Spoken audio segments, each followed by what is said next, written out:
Good morning students. आज हम एक अध्याय है अर्जुन का मोहभंग, इसे पढ़ेंगे। ठीक है, और जानेंगे अर्जुन का मोहभंग क्या है। अर्जुन का मोहभंग, मोह होता है किसी भी चीज़ से हमें मोह करना, किसी भी चीज़ की तरफ हमें आकर्षित होना। तो वो जिस चीज़ की तरफ आकर्षित हो रहे थे या जिस चीज़ को पाने की लालसा थी उसे भंग करना, उसे नष्ट करना। कुरुक्षेत्र के मैदान में कौरवों और पांडवों की सेनाएं युद्ध के लिए आमने सामने खड़ी थी। कुरुक्षेत्र वह मैदान था जहाँ पर महाभारत का युद्ध हुआ था। और कौन कौन खड़ा था? कौरवों की सेना एक तरफ खड़ी थी और एक तरफ पांडवों की सेना। पांडवों की सेना में अर्जुन, भीम और धृष्टकेतु आदि वीर हैं। जो पांडवों की सेना है उसमें कौन कौन है? अर्जुन है, जो मतलब वीर हैं बहुत ही ज़्यादा युद्ध में। अर्जुन, भीम, धृष्टकेतु हैं। कौरवों की सेना में भीष्म, द्रोणाचार्य, कर्ण, अश्वत्थामा, जयद्रथ आदि वीर हैं। और जो कौरवों की सेना है उसमें जो वीर हैं, भीष्म हैं, द्रोणाचार्य हैं, कर्ण हैं, अश्वत्थामा हैं और जयद्रथ आदि हैं। भीष्म पितामह शंख ध्वनि करते हैं, मतलब युद्ध शुरू करने से पहले क्या होता है? शंख को बजाया जाता है। शंख, उसी समय अर्जुन का रथ आता हुआ दिखाई देता है। और उसी समय क्या है? अर्जुन का रथ आता है। और रथ के सारथी कौन है? सारथी मतलब सारथी कहते हैं जो रथ को चलाता है। श्री कृष्ण उसके सारथी हैं। अर्जुन, बंधु मेरे रथ को दोनों सेनाओं के बीच में ले चलिए, जिससे मैं देख सकूं कि मुझे किससे युद्ध करना है। अब जो अर्जुन है वो श्री कृष्ण कहते हैं, बंधु भाई जो मेरा रथ है उसे सेना के बीचों बीच में ले चलो, जिससे कि मैं देख सकूं मुझे किस किस से युद्ध करना है। श्री कृष्ण, जैसी तुम्हारी इच्छा। रथ को आगे बढ़ाकर, हे पार्थ, इस स्थान से तुम सभी वीरों को देख सकते हो। और श्री कृष्ण अब कहते हैं कि जैसी तुम्हारी इच्छा। अब मैं जो रथ है वो मैं ले चलता हूँ। और हे पार्थ, पार्थ मतलब हे साथी, मैं एक ऐसी जगह पे ले चलूँगी जहाँ से तुम इस स्थान से तुम जितने भी वीर हैं उन सभी को देख सकते हो। अर्जुन, शत्रु पक्ष की ओर से। अरे यह मैं क्या देख रहा हूँ? यहाँ तो पितामह भीष्म, गुरु द्रोण और मामा शल्य खड़े हैं। क्या इस युद्ध में विजय पाने के लिए मुझे अपने गुरुजनों और संबंधियों का वध करना होगा? अब क्या है? अर्जुन देखते हैं कि जो दूसरी सेना है उस सेना में जो कौन कौन खड़ा है, कि वहाँ पर पितामह भीष्म हैं और उनके जो गुरु हैं वो द्रोण हैं और मामा शल्य हैं। तो वो कहते हैं कि अब बताइए, क्या मुझे युद्ध जीतने के लिए अपनी ही सगे संबंधियों जो मेरे रिश्तेदार हैं उनका वध करना होगा? श्री कृष्ण, प्रिय अर्जुन, यह युद्ध तुम अपनी इच्छा से नहीं लड़ रहे हो। दुर्योधन और उसके साथियों ने युद्ध के लिए तुम्हें विवश किया है।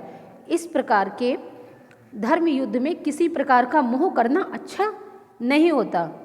अब जो श्री कृष्ण है वो अर्जुन को समझा रहे हैं कि तुम ये जो युद्ध है तुम अपनी इच्छा से नहीं लड़ रहे हो।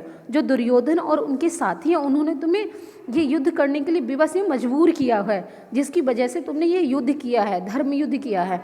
तो तुम्हें ये धर्म युद्ध करने के लिए जो तुम्हारा मोह है, ये आकर्षण है, इसे अब तुम्हें समाप्त करना होगा, तभी तुम इस युद्ध को कर पाओगे। अर्जुन धनुष बाण रखते हुए, हे श्री कृष्ण, मैं ये युद्ध नहीं करूँगा। मैं अपने स्वजनों के वध के लिए गांडीव नहीं उठाऊँगा।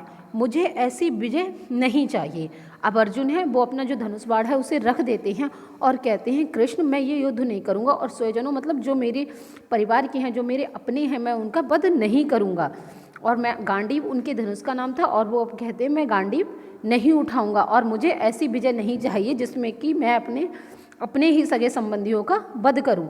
श्री कृष्ण, वीर अर्जुन, तुम आज कैसी कायरों सी बातें कर रहे हो? तुम्हें युद्ध स्थल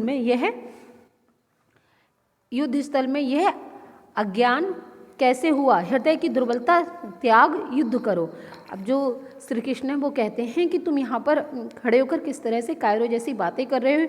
युद्ध स्थान में ये अज्ञान की बातें, अज्ञानपूर्ण जो बातें हैं वो तुम्हें शोभा नहीं देती। और जो तुम्हारा हृदय है जिससे तुम कमज़ोर हो रहे हो, उस अपनी कमज़ोरी को त्याग कर युद्ध कीजिए। अर्जुन, भगवान मुझे युद्ध के लिए विवश ना करें। अपने ही संबंधियों पर मैं किस प्रकार शस्त्र उठा सकूंगा? अब जो अर्जुन कहते हैं हे भगवान, मुझे अपने ही सगे संबंधियों पे मारने के लिए, उन पर शस्त्र उठाने के लिए मुझे विवश मत कीजिए और मैं ऐसा युद्ध नहीं कर सकूंगा। श्री कृष्ण, यह वीरों का धर्म नहीं है अर्जुन। जो अधर्म पर चलते हैं उनका नाश करना ही वीरों का धर्म है। जो क्षत्रिय यह नहीं कहता कि उसकी सर्वदा जो क्षत्रिय ये नहीं करता उसकी सर्वदा निंदा होती है। आने वाली पीढ़ी कहेगी कि अर्जुन कायर था, उसने पाप को बढ़ावा दिया। अब जो श्री कृष्ण भगवान है वो अर्जुन को समझाते हैं कि वीरों का ये धर्म नहीं है कि वह युद्ध ना करें, और अर्जुन जो अधर्म पर चलते हैं उनका नाश करना ही, और वीरों का धर्म क्या है कि जो अधर्म का मार्ग ना अपना रहे हैं, मतलब धर्म का कार्य नहीं कर रहे हैं, दूसरों को परेशान कर रहे हैं, तो जो वीर हैं उनका ये कर्तव्य है कि वो इस तरह के वीरों का नाश करें। और जो क्षत्रिय होते हैं, क्षत्रिय उनकी अगर वो ऐसा नहीं करते हैं तो सर्वत्र क्या होती, हर जगह उनकी निंदा होगी, उनके लिए बुरे शब्द कहे जाएंगे। आने वाली पीढ़ी फिर यही कहेगी अर्जुन कायर था और उसने पाप को बढ़ावा दिया। जो अगर आप युद्ध नहीं करेंगे तो अर्जुन, यदि मैं हार गया तो क्या भगवान श्री कृष्ण, वीर पुरुष हार जीत की चिंता नहीं करते, युद्ध करना उनका धर्म है, धर्म पालन पहला कर्तव्य, फिर चाहे हार हो या जीत। अर्जुन, तो क्या बंधु बांधवों को मारने को भी आप कर्तव्य कहते हैं? अब जो अर्जुन है वो कह रहे हैं यदि मैं हार गया तो क्या होगा? श्री कृष्ण कहते हैं कोई बात नहीं, वीर पुरुष हार जीत की चिंता नहीं करते, वो तो सिर्फ और सिर्फ अपने कर्तव्य का पालन करते हैं। आपको बस युद्ध करना ही उनका धर्म है, आपको सिर्फ और सिर्फ युद्ध करना चाहिए, हार जीत की चिंता तो आपका काम नहीं है। अर्जुन, तो क्या बंधु और बांधवों को मारने को भी कर्तव्य कहते हैं? अब वो कह रहे हैं कि अगर जो हमारे भाई बहन हैं उनको भी मारना क्या हमारा कर्तव्य है? श्री कृष्ण, अर्जुन, मोह त्याग कर विवेक के साथ विचार करो, तुम बंधु बांधव किन्हें कहते हो?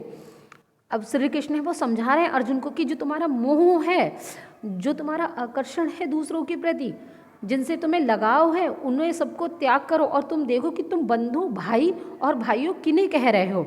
शकुनी का छल, दुर्योधन का लाछागृह, द्रौपदी का अपमान, शांति संदेश के समय मेरा अपमान, क्या तुम सब भूल जाओगे?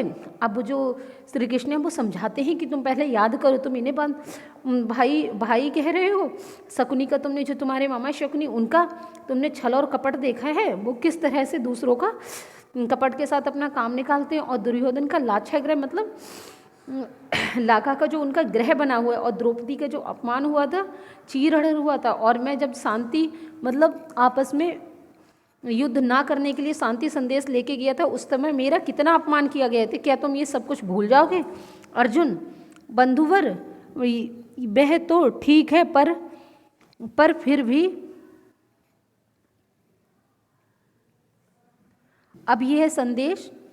श्री कृष्ण, अब संदेह करने का कोई स्थान नहीं है, मनुष्य की आत्मा अमर है, जिस प्रकार मनुष्य पुराने वस्त्र बदलकर नए वस्त्र धारण करता है, उसी प्रकार आत्मा भी एक शरीर त्याग कर दूसरा शरीर धारण करती है। अब जो श्री कृष्ण अर्जुन है वो कह रहे हैं कि बंधुवर वह तो ठीक है, पर फिर भी, तो श्री कृष्ण समझाते हैं अब ये जो तुम्हारा संदेह है, जो तुम्हारे अंदर मन में शंका है, उसे त्याग दो, क्योंकि मनुष्य की जो आत्मा है वो अजर और अमर है। जिस प्रकार मनुष्य पुराने वस्त्र बदलकर नए वस्त्र धारण करता है और वह अच्छा होता है, उसी प्रकार भी आत्मा भी शरीर को त्याग कर दूसरा शरीर धारण करती है।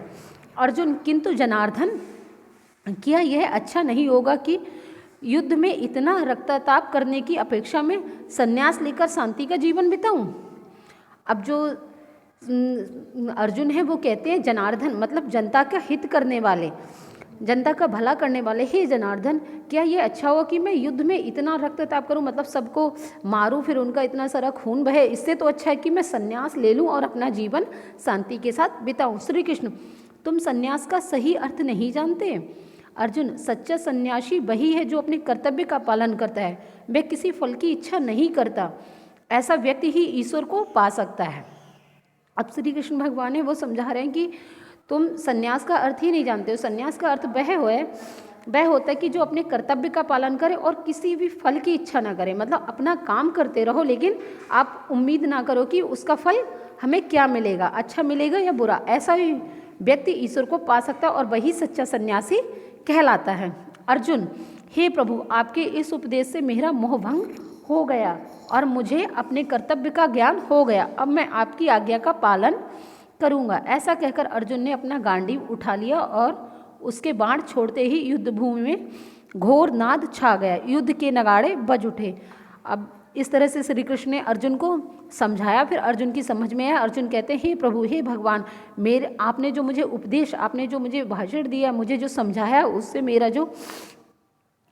जो मेरा मोह था, अपनों के लिए मेरा जो आकर्षण था, वो सारा नष्ट हो गया। अब मुझे कर्तव्य का ज्ञान हो गया और मैं आपकी आज्ञा का पालन करूंगा।